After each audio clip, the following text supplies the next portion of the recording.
Et pour débuter cette séquence, je voudrais qu'on commence par une simple présentation de ce que c'est que la criminologie.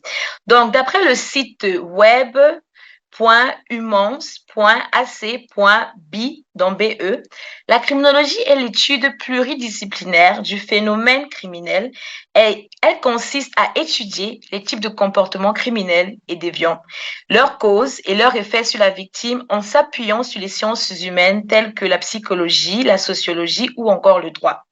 Et le travail du criminologue consiste à analyser d'abord le crime, puis il propose ensuite un type d'intervention qui en découle. Ces méthodes et remèdes sont plutôt préventifs que répressifs et il a des connaissances précises du fonctionnement de la justice pénale, des prisons, de la police, et il s'attache principalement à comprendre les causes de la criminalisation et à identifier les politiques de prévention. Donc, Maxime, dis-moi, est-ce que la présentation est correcte ou bien il y a des choses que tu voudrais rajouter?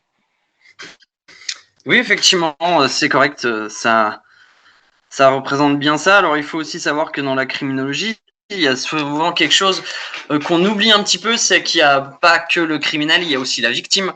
Et souvent, on est aussi amené à étudier les victimes et à s'occuper aussi des victimes. Et ça, on n'y pense pas toujours quand on parle de la criminologie.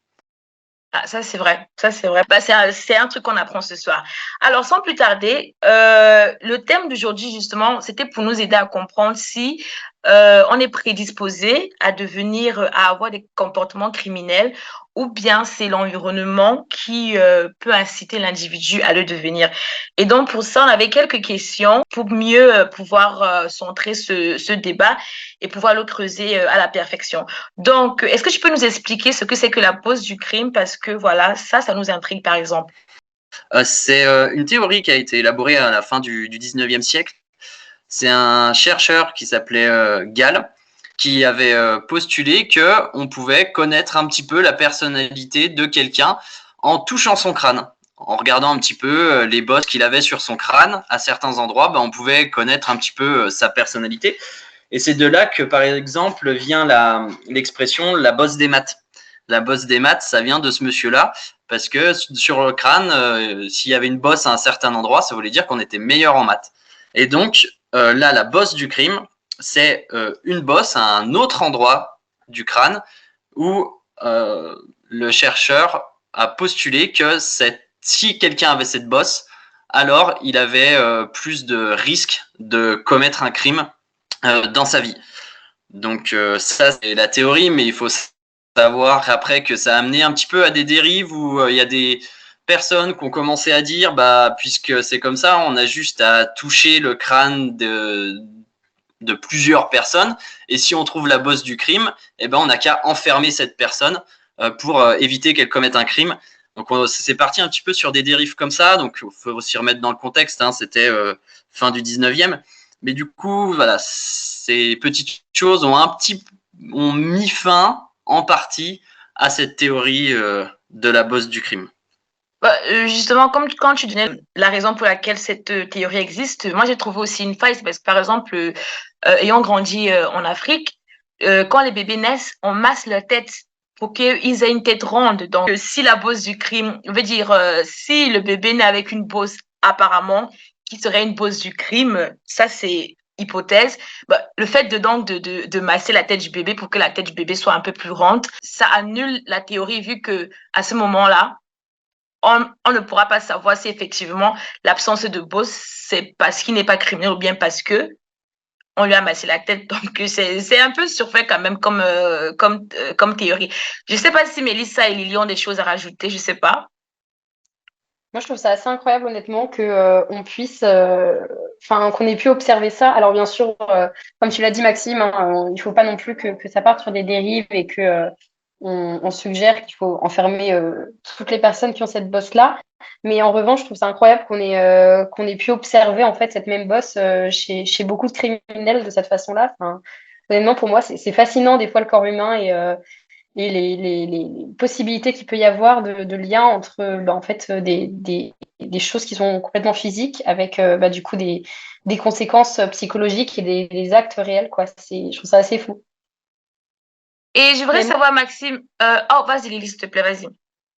Non, mais comme il dit ça, je trouve ça assez fascinant et je me demandais si, alors si c'est trop complexe, c'est trop long à expliquer, mais est-ce qu'on avait compris le lien entre cette bosse et le fait de faire des actes criminels derrière? Est-ce qu'il y a un lien physiologique, physique, psychologique? Je ne sais pas quel lien il peut y avoir, mais est-ce qu'on a réussi à aller plus loin que tous les criminels avaient cette même bosse? Euh, alors, hormis, on va dire, c'était surtout statistique. Ils ont remarqué que beaucoup de criminels avaient cette bosse-là, pas tous, mais que beaucoup en avaient. Donc, à l'époque, ça suffit pour dire si on a cette bosse, alors on a plus de risques de commettre un crime. Mais en soi, il n'y avait pas de choses vraiment scientifiques de prouver à justement la phrénologie. C'est ce qu'on évoque depuis tout à l'heure. Il n'y avait pas vraiment de choses purement scientifiques de montrer. C'était surtout statistique. Le chercheur a dit, bah voilà, il y a plus de personnes qui ont cette bosse, qui sont meilleures en ça ou moins bons en ça. C'est comme ça que ça s'est fait un petit peu. Mais à part après, évidemment, avec l'avancée des technologies, maintenant, on a des vraies preuves que le cerveau d'un criminel est différent que le cerveau d'une personne lambda. Et donc, pour rebondir sur ce que tu viens de dire, bon, c'est vrai. Donc, tu as expliqué que sur plusieurs criminels, il y avait la récurrence de cette bosse-là. Mais à part la bosse, donc, est-ce qu'il y a des facteurs en plus du cerveau qui constituent des points communs qu'on observe chez les criminels? Chose qu'on peut retrouver en commun, donc il va y avoir tout ce qui va être dans l'enfance, tout ce qui va concerner le milieu social ou encore tout ce qui va être neurologique. Donc on peut peut-être commencer par ce qui concerne l'enfance. Il y a un chercheur qui s'appelle MacDonald qui a mis en évidence que il y avait, si un enfant présentait 3 caractéristiques bien précises, il avait plus de risque d'être un criminel violent à l'âge adulte. Ces 3 caractéristiques, c'était de la pyromanie, de l'énurésie, c'est-à-dire de l'épipiolie, et de la cruauté, envers les animaux. Si un enfant présentait ces 3 caractéristiques-là, alors il avait plus de risque de devenir un criminel violent. Alors là, pareil, comme pour la bosse du crime, il n'y avait rien de très scientifique et donc ça restait de la théorie et c'est maintenant un peu tombé dans l'oubli. Mais maintenant, il y a des nouvelles recherches qui ont été faites beaucoup plus scientifiques à propos de l'enfance des serial killers et notamment une étude qui regroupait 41 serial killers aux États-Unis, dont les plus connus, Ed Kemper, Ted Bundy, Jeffrey Dahmer. Donc, ils ont été pris dans cette étude et ils ont montré qu'il y avait plusieurs modèles communs à certains tueurs en série. Donc, par exemple, donc ils en ont identifié 7 principalement. On va en évoquer que quelques-uns.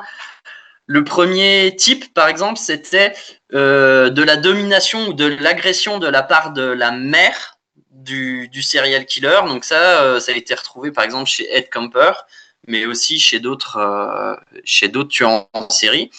Il y avait aussi l'abus et la terreur par le père. Donc ça a été retrouvé chez Ted Bundy.